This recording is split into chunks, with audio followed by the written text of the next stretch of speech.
João, capítulo 3, verso 1 até o verso 15, essa conversa de Nicodemos com Jesus. Eu vou ler o texto bíblico e peço que os irmãos prestem atenção enquanto eu faço a leitura.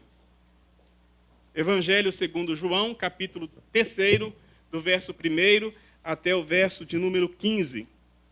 Havia entre os fariseus um homem chamado Nicodemos, um dos principais dos judeus. Este, de noite, foi ter com Jesus e lhe disse: Rabi, sabemos que és mestre vindo da parte de Deus, porque ninguém pode fazer estes sinais que tu fazes se Deus não estiver com ele. A isto respondeu Jesus: em verdade te digo que se alguém não nascer de novo, não pode ver o reino de Deus. Perguntou-lhe Nicodemos: como pode um homem nascer sendo velho? Porventura, pode voltar ao ventre materno e nascer segunda vez? Respondeu Jesus: em verdade te digo, quem não nascer da água e do Espírito não pode entrar no reino de Deus. O que é nascido da carne é carne, e o que é nascido do Espírito é Espírito. Não te admires de eu te dizer: importa-vos nascer de novo.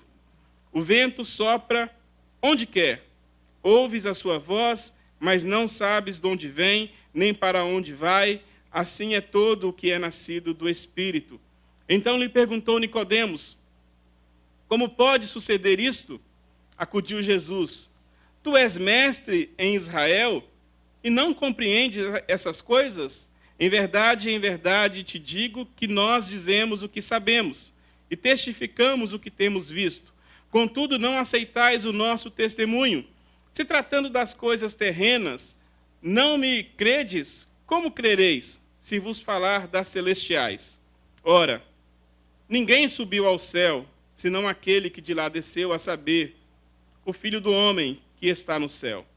E do modo porque Moisés levantou a serpente no deserto, assim importa que o Filho do Homem seja levantado, para que todo o que nele crê tenha a vida eterna. Amém. Até aqui. Eu nasci de novo. Você já ouviu essa expressão?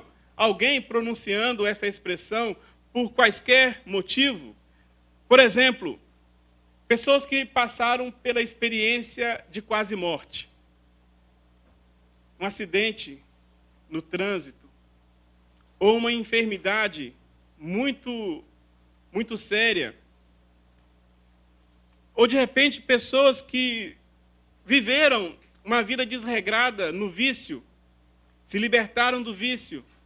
E aí elas testemunham, quando superaram essa fase: eu nasci de novo. Eu nasci de novo. Deus me deu uma nova chance. Por meio dessa frase, pessoas que dizem isso, elas estão então testemunhando, afirmando que tiveram uma nova oportunidade para viver. Outra oportunidade de, apesar das intempéries da vida, e nós sabemos que existem os problemas, existem os conflitos, mas viver, recomeçar a vida do zero, sabendo que viver vale a pena. Tantos quantos que passam por situações assim de quase morte, quando voltam e proferem então essa frase: olha, meu amigo, eu vivi tal situação, mas eu nasci de novo. Tenho o desafio de viver uma vida qualitativamente melhor do que a vida anterior, a experiência de quase morte. Quando a gente lê esse texto aqui do Evangelho de João, capítulo 3, e quem sabe, grande parte do Evangelho, mas aqui de forma especial, o fio condutor dessa conversa de Nicodemos com Jesus é esta frase: nascer de novo. É preciso nascer de novo. Percebam quantas vezes a palavra nascer aparece no nosso texto. Nicodemos, irmãos e irmãs, pelo menos a Bíblia não está preocupada com uma biografia de Nicodemos, mas no texto que nós temos, Nicodemos não passou por uma experiência de quase morte. Nicodemos não sofreu nenhum acidente veicular. Nicodemos não viveu uma vida desregrada no vício, no álcool. Nicodemos não enfrentou nenhuma enfermidade séria. Mas Jesus é enfático ao conversar com Nicodemos e dizer para ele: Nicodemos, importa que você nasça de novo. É preciso que você nasça de novo.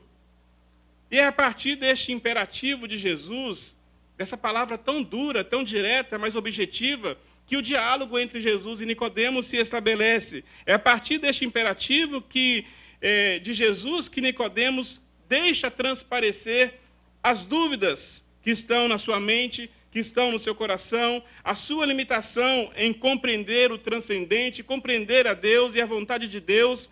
E ele tem, então, a oportunidade, e nós olhando para o texto, de um longo processo, ou a partir de um longo processo, nascer de novo.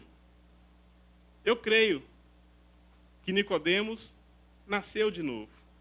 E nós vamos caminhar nesse sentido durante a reflexão. Esta conversa de Jesus com Nicodemos foi muito produtiva, pode não parecer, mas Nicodemos não voltou para casa da mesma forma que foi, ou que chegou no local onde Jesus estava. Penso que cumpre-se na vida de Nicodemos a palavra do profeta Isaías, que diz que a palavra de Deus não volta vazia. E aquele diálogo mexeu profundamente, e mexendo profundamente com Nicodemos, gerou, por certo, transformações em sua vida. Primeira pergunta, irmãos, que nós podemos fazer, olhando para o texto, é a seguinte: por que Nicodemos sentiu necessidade de conversar com Jesus? O nome Nicodemos é um nome importante. Não pelo nome em si, apesar do nome do significado ser significativo, ser interessante, vitória do povo, mas a titulação que se dá ao nome de Nicodemos é que o faz um ser humano importante nas categorias daquele povo, naquele contexto. O texto começa dizendo que havia entre os fariseus. Ele fazia parte de um grupo religioso importantíssimo, respeitado, benquisto. Um homem chamado Nicodemos. Mais uma qualificação para Nicodemos. Ele era o quê? Ele era um dos principais entre os judeus. Quem é Nicodemos? É fariseu. Quem é Nicodemos? Um dos principais dos judeus, ou seja, alguém extremamente sábio, membro do Sinédrio, responsável por julgar todas as causas, todas as questões da lei. E o verso 2 nos informa que este quem? Nicodemos, fariseu, que possui um alto grau de titulação, principal entre os judeus, foi ter com Jesus de noite. Você conhece, irmão, irmã, alguém cujo nome precede a chegada? Alguém que, quando o nome é citado, todas as suas qualificações o acompanham? Olha ali fulano de tal. Olha ali cicrano. E logo as qualificações também chegam junto com a pessoa. Ah, fulano é um importante empresário da nossa região. Fulano é presidente de tal instituição. Pessoas cujo nome precedem a chegada. Um exemplo para nós aqui, o Ken é sortudo, né? Porque o Ken está namorando uma banqueira, não é isso? Aí a banqueira, a Bia está ali, a banqueira, né? Então, brincadeira. Mas quem sabe, né, Bia? Irmãos, mesmo as pessoas mais importantes, as pessoas mais prestigiadas, as pessoas que possuem um alto grau de titulação na sociedade, essas pessoas também se encontram em situações cujas vidas se parecem tão somente com noites. Nicodemos, de noite, foi ter com Jesus. Por que noite? Por que a noite? Será que Nicodemos estava com medo de ser visto por Jesus? Será que a noite seria o melhor horário para se estudar a Torá e, à luz da Torá, refletir sobre as dúvidas? Ou a noite, aqui no nosso texto, é sinônimo de estado da alma? Estaria Nicodemos em seu interior perturbado, confuso, indeciso? E quando a gente lê todo o texto, reflete nele, penso que essa é a opção mais provável. Noite, aqui tem também o sentido de estado da alma. Apesar da religiosidade, apesar da importância, é nessa condição que Nicodemos se encontra à noite diante de Jesus. Confuso, perturbado, indeciso e com a fé um tanto quanto meio que capengando. Quem é este? Quando a gente olha para o texto bíblico, a gente vai perceber, eu vou falar um pouquinho mais a respeito disso à frente, que os sinais de Jesus é que motivaram Nicodemos para aquela conversa, para aquele diálogo. Jesus é alguém digno de respeito, digno de ser ouvido por Nicodemos, porque ele faz coisas e ninguém pode fazer as coisas que ele faz se não for enviado pelo próprio Deus. Mas enfatizo aqui a condição espiritual de Nicodemos. E quem sabe a nossa também. Nas noites escuras da nossa própria alma, o melhor lugar para se estar, irmão, irmã, é junto a Jesus. É na presença de Jesus. É o cântico que nós entoamos agora há pouco, no momento de contrição.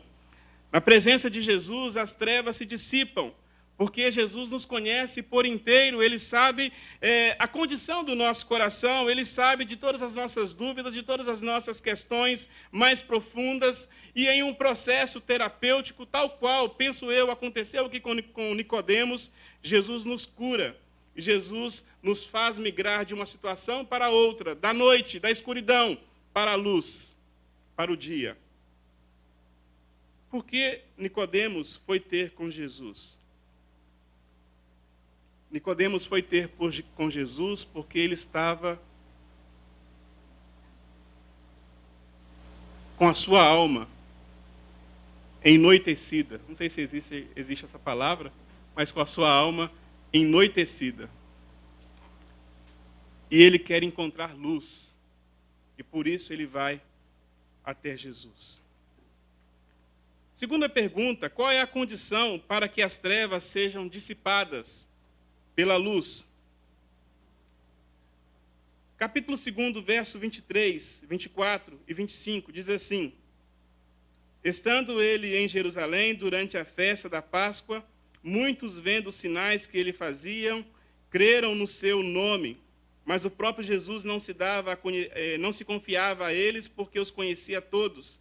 Então, e não precisava de que alguém lhe desse testemunho a respeito de homem, porque ele mesmo sabia o que era a natureza humana.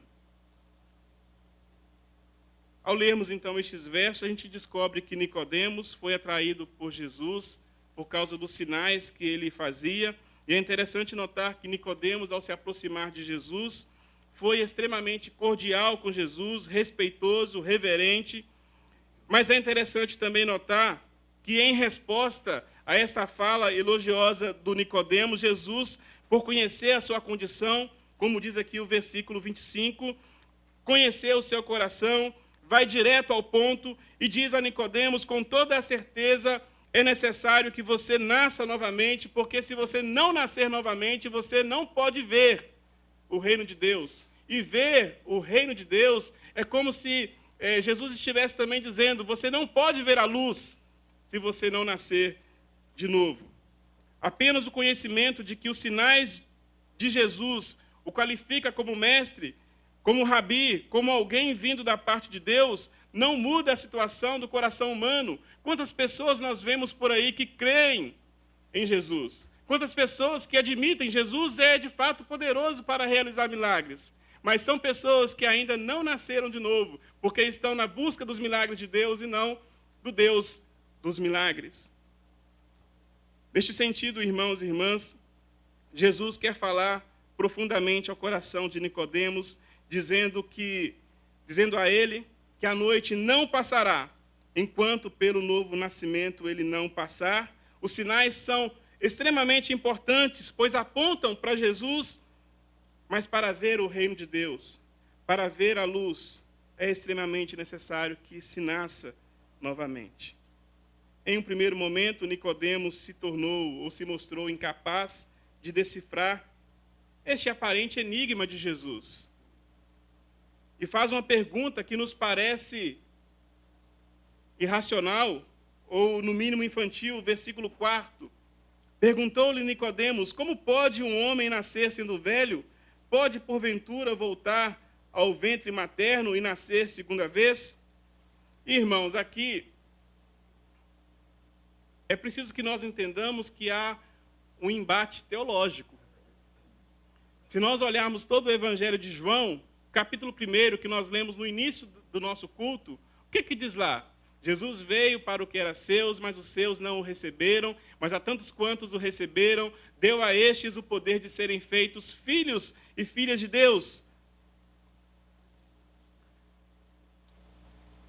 Nicodemos é alguém que confia na carne. Nicodemos é alguém que confia na mãe. É alguém que confia em sua origem, em sua árvore genealógica. Mas Jesus está falando a Nicodemos, irmãos e irmãs, que a salvação é uma ação de Deus, que extrapola os limites de uma nacionalidade, de uma raça, de um povo, porque o Espírito é livre. Ouve-se a sua voz, mas não sabe de onde ele vem e nem para onde ele vai. Pela ação do Espírito Santo, outras pessoas estavam nascendo de novo, recebendo a mensagem de Jesus. E a mensagem de Jesus para Nicodemos é justamente essa. Apesar de ele ser quem era, da sua importância, fariseu, principal entre os judeus, ele também precisaria nascer de novo. Sem novo nascimento, a noite não se dissipa, mas para o novo nascimento é preciso que o ser humano abra mão dos seus pressupostos, abra mão das suas verdades, das suas certezas e se renda ao conhecimento de Deus, que é forte como um vento, que pode ser sentido, mas não pode ser apreendido por um grupo seleto. Jesus está falando isso com Nicodemos. Nicodemos, é preciso que você nasça de novo. Não confie em quem você é. Não confie nas suas qualidades, nas suas qualificações, nos seus títulos. Porque quando nós pensamos, com a nossa própria cabeça, pode ser que nós cheguemos ao ponto de ignorar Deus, porque Deus não cabe, não se encaixa dentro das nossas categorias de Messias, digamos assim. Jesus de Nazaré, que cresceu aqui, não é possível. Um pouquinho lá na frente, este mesmo Nicodemos evidencia que está sendo transformado, porque Jesus está para ser preso, julgado de forma injusta, e este Nicodemos se levanta e fala assim: não é próprio da nossa lei julgar alguém sem antes tê-lo ouvido. Qual é a resposta dos seus comparsas? Será que você é também da Galileia? Reflita, e você verá que da Galileia não se levanta profeta.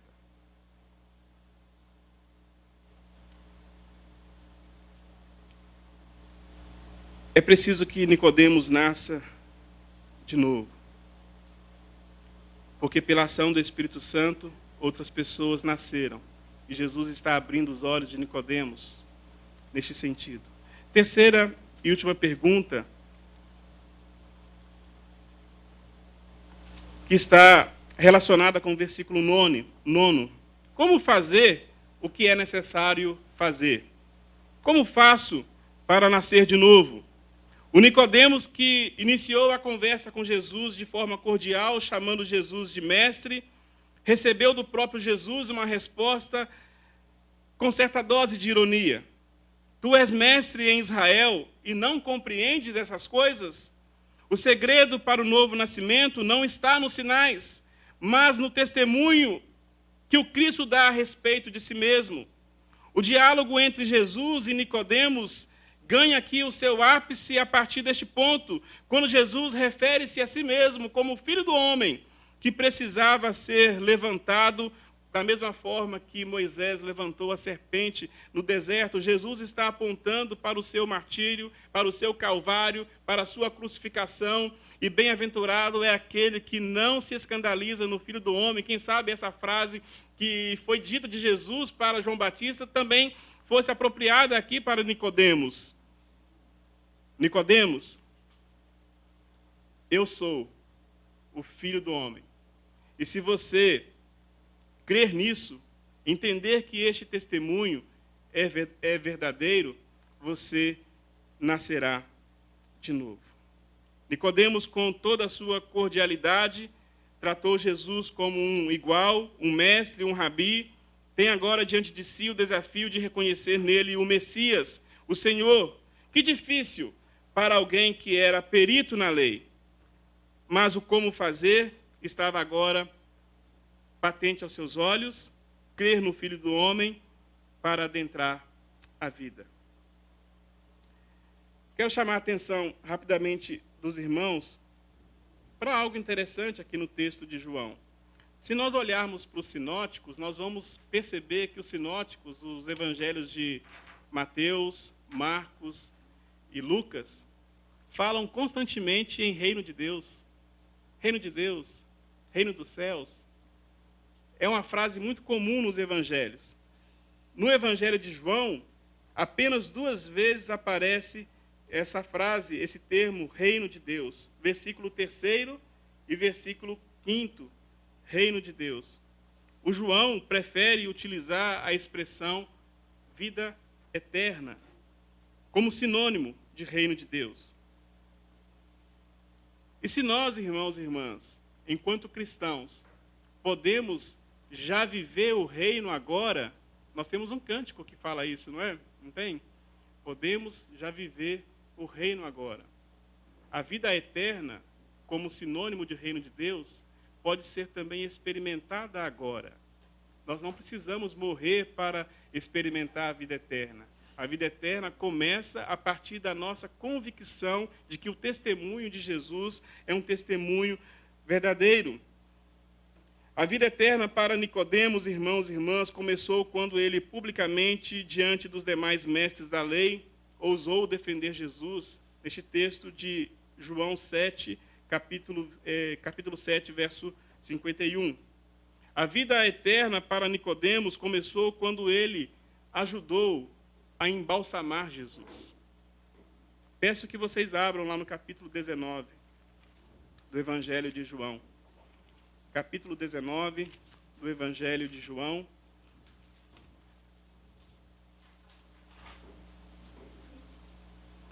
Verso 39 até o 41, que diz assim: E também Nicodemos, aquele que anteriormente viera ter com Jesus à noite, foi levando cerca de 100 libras de um composto de mirra e aloés. Tomaram, pois, o corpo de Jesus e o envolveram em lençóis com aromas, como é de uso entre os judeus na preparação para o sepulcro. No lugar onde Jesus fora crucificado, havia um jardim, e neste um novo sepulcro, no qual ninguém tinha sido ainda posto. Que interessante, irmãos e irmãs. O João, novamente, faz questão de qualificar Nicodemos. Não mais como fariseu, não mais como um principal entre os judeus, mas como aquele que foi ter de noite com Jesus. Mas agora era dia. Ele já não estava confuso. Ele já não estava perturbado. Ele já não estava indeciso. Como faço para nascer de novo? Só pode nascer de novo aquele que não prioriza os sinais, mas sim a pessoa de Jesus. E ali estava Nicodemos, sem vislumbrar sinais, em um rito silencioso, em uma preparação para o ofício fúnebre, cuidando de Jesus em seus últimos dias aqui na terra. o novo nascimento ocorre para todos nós, irmãos e irmãs, quando o Espírito Santo nos toca e nos convence a respeito da superioridade de Jesus, quando reconhecemos que, por mais que julguemos ser algo, nada somos sem Ele. Quando o que para outros é motivo de escárnio, é motivo de vergonha, se torna para nós o caminho, a verdade e a vida. O caminho para nos conduzir a Deus. Encerrando, irmãos, é interessante notarmos que na Bíblia a palavra noite é frequentemente retratada com período de perigo. Assim diz o salmista: a minha alma anseia pelo Senhor mais que os guardas pelo romper do dia. Ou seja, a noite era perigosa para o guarda, e então o salmista usa-se dessa verdade para dizer: a minha alma anseia pelo Senhor mais do que os guardas pelo romper do dia. Salmo 130, verso 6, ou então lá no Salmo 30, verso 5, ao anoitecer pode vir o choro, mas a alegria vem pela manhã. Ou então quando Jesus diz: se alguém andar de dia, não tropeça, porque vê a luz deste mundo, fala a respeito de si próprio, mas se andar de noite, tropeça, porque nele não há luz. Nele quem? Na própria pessoa que anda de noite, não há luz. E Jesus está dizendo isso ali no Evangelho de João, capítulo 11, do verso 9 a 10, quando trata daquele cego de nascença. Neste diálogo entre Jesus e Nicodemos, podemos dizer que Nicodemos migrou então de uma situação para outra, da noite para o dia, das trevas para a luz. Podemos dizer que o ciclo natural da vida, nascer, viver e morrer, foi substituído pelo ciclo sobrenatural da vida, nascer, viver, renascer, reviver. Não existe morte no ciclo sobrenatural da vida. É preciso tão somente que todos nós creiamos no testemunho de Jesus. Pode ser, irmãos e irmãs, que Nicodemos sejamos nós. Pode ser que Nicodemos sejamos nós, em nosso íntimo. Pode ser, ainda que o nome de Jesus seja conhecido, sejamos pessoas que não compreendam a dinâmica do Espírito Santo, que não pode ser contido. Pode ser que confiemos e ansiemos mais pelos sinais de Deus do que pelo Deus dos sinais. Pode ser que nos encontremos na noite escura da nossa própria alma, quando precisamos urgentemente abrir mão dos nossos pressupostos, das nossas verdades e confiar exclusivamente em Jesus. Em conversa com Jesus, todos nós, irmãos e irmãs, em conversa com Jesus, as dúvidas são sanadas, os conflitos resolvidos, as vidas totalmente transformadas, restauradas. Mas para que isso aconteça, é preciso que nós creiamos no testemunho que ele dá a respeito de si mesmo. E eu quero então terminar pedindo a um irmão ou irmã que abra a sua Bíblia lá em 1 João, capítulo 5, verso 10, 11 e 12, e faça essa leitura para a gente, por favor. Quem crê no Filho de Deus, em si mesmo tem o testemunho. Quem a Deus não crê, mentiroso fez, porquanto não creu no testemunho que Deus de seu Filho deu. E o testemunho é esse, que Deus nos deu a vida eterna, e esta vida está em seu Filho. Quem tem o Filho tem a vida. Quem não tem o Filho de Deus não tem a vida. Isso. O João não está escrevendo para estranhos. O João não estava escrevendo para as pessoas que não conheciam a Cristo. O João estava escrevendo para a igreja de Cristo. Creiamos profundamente, creiamos sinceramente e comecemos a viver a vida eterna agora. Agora. Em nome de Jesus. Amém.